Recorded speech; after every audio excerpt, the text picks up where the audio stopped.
सुभाष वाजपेयी जी कानपुर से। श्री हरिवंश महर्षि। महर्षि, भाग्य और कर्म में क्या प्रधान है?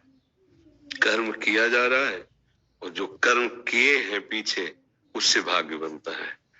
जैसे हमारे गोदाम में बहुत वर्षों का अन्न रखा हो, जो उससे आज पिसवा करके आटा बनाकर जो पा रहे हैं, उसे वर्तमान में जो शरीर बना है वो भाग्य लेके आया। उन्हीं कर्मों का फल, शुभ और अशुभ दो प्रकार के कर्म, पाप और पुण्य, दो प्रकार के फल, सुख और दुख, ये पहले से लिख चुका है।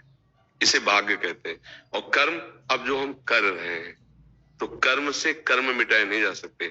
कर्म योग से हम अपने भाग्य को भी बदल सकते हैं। और नवीन कर्म जब भगवान को समर्पित हो जाता है तो भगवत प्राप्ति कराने में समर्थ हो जाता है, परम शांति परम सुख प्रदान करने में। तो कर्म कहते हैं जो अभी हम कर रहे हैं। कर्म दो प्रकार के होते हैं, एक विधि, एक निषेध। निषेध माने जिनको नहीं करना चाहिए, और एक जो करना चाहिए, जो पाप कर्म होते हैं, जो पुण्य कर्म होते हैं।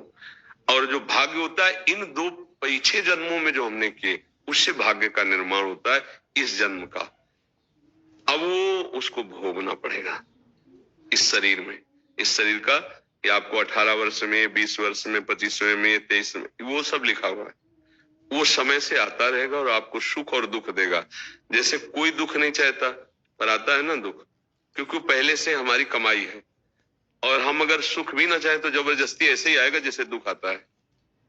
अब हमको ऐसे कर्म करने हैं जिससे हमारा पूरा का पूरा गोदाम भस्म हो पाप पुण्य का। और जो प्रारब्ध भोग है, इसके लिए मुझे क्षमता मिले कि मैं सह जाऊं।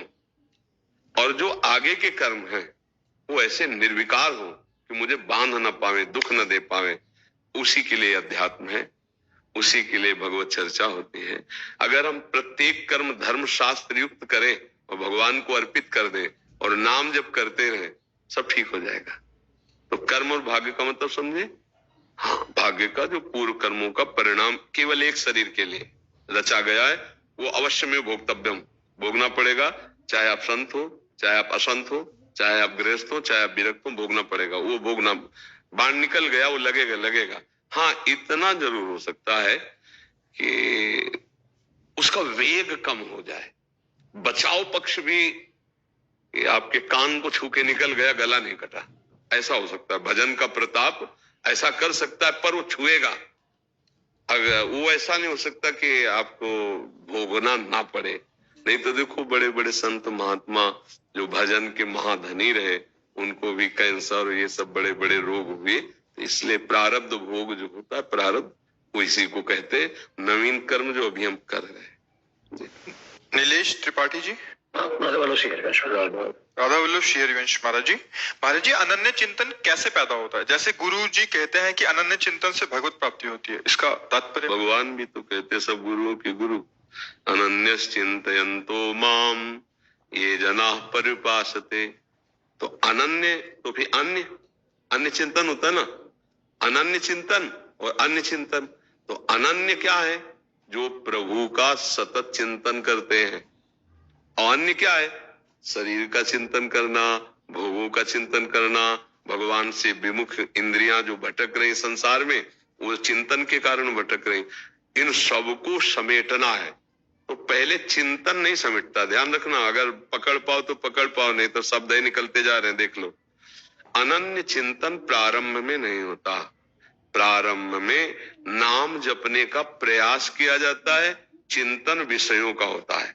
ध्यान करना, प्रारंभिक जब साधना प्रारंभ होती है तो हम कह रहे राधा राधा, लेकिन मन गंदा ही सोच रहा है, मन की चाल गलत हो रही।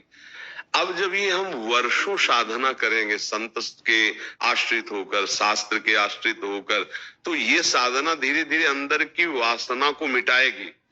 अब हमारा चिंतन बनने लगेगा, राधा राधा राधा राधा। जो जप रहे थे वो चिंतन, और जब चिंतन पूरा का पूरा ऐसा कि हम डूब गए, नाम चल रहा है, सेवाएं हो रही, लेकिन चिंतन अंदर से, उसे कहते हैं अनन्य चिंतन।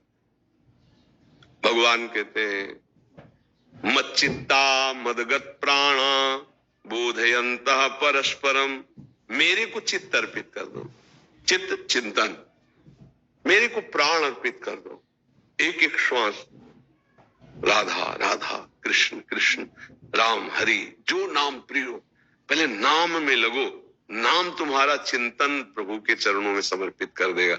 ऐसे चिंतन नहीं होता, चिंतन का मतलब अलग होता है, ये जप नहीं है। चिंतन का मतलब होता है जैसे आप हमारे पास बैठे हो लेकिन चिंतन कुछ और हो जाए, वो अंदर अंदर जो होता है उसे चिंतन कहते हैं, समझ रहे हो। जैसे माला चल रहा है और माला चलने के बाद जो अंदर हो रहा है उसे चिंतन कहते हैं। ऊपर से कह रहे राधा राधा राधा राधा राधा राधा राधा, अब अंदर चिंतन चल रहा है, आज ये खाया जाए क्या, आज ये भोग, उसे चिंतन कहते हैं। उससे भगवत प्राप्ति, जब हम जो राधा जप रहे वही हमारे चिंतन में आने लगे तो बहुत जल्दी भगवत प्राप्ति हो। तो वो ऐसे थोड़ी हो जाएगा कि आज से हम चिंतन बदल देंगे। अभ्यास योग युक्तेन चेतसा नान्यगामिना, हम इसका अभ्यास करें कि हमारा चित्त कहीं और जाए ना।